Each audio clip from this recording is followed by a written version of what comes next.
মৃত্যুর যন্ত্রণা শুরু হয়ে গেলে আগে পা থেকে শুরু হয়ে আস্তে আস্তে গলার দিকে আসে।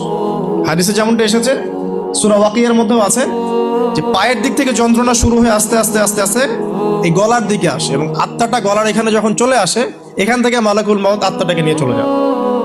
এবং চোখ দিয়ে তাকিয়ে থাকে মানুষ। রুহটা চলে গেলে মানুষ চোখ দিয়ে তাকিয়ে থাকে, দেখবেন এই কারণে মৃত ব্যক্তি তাকিয়ে থাকে, চোখ খোলা থাকে। এবং তখন আসমান থেকে সিঁড়ি নামিয়ে দেওয়া হয়, ওই সিঁড়িতে করে আত্মা চলে যাচ্ছে, ও তাকিয়ে দেখে যে আত্মা চলে যাচ্ছে। এবং মানুষ মারা যাওয়ার পরে চোখ জীবিত থাকে অনেকক্ষণ। মেডিকেল সায়েন্স যারা পড়েছে তাদেরকে জিজ্ঞাসা করবেন, মানুষ ডেড হয়ে গেলেও চোখ দেখবেন আরো কয়েক ঘন্টা, আরো নির্দিষ্ট একটা সময় পর্যন্ত চোখটা কিন্তু জীবিত থাকে।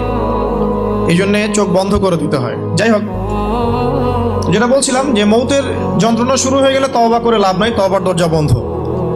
আর পশ্চিম দিক থেকে সূর্য উঠে গেলে তওবা করে লাভ নাই, তওবার দরজা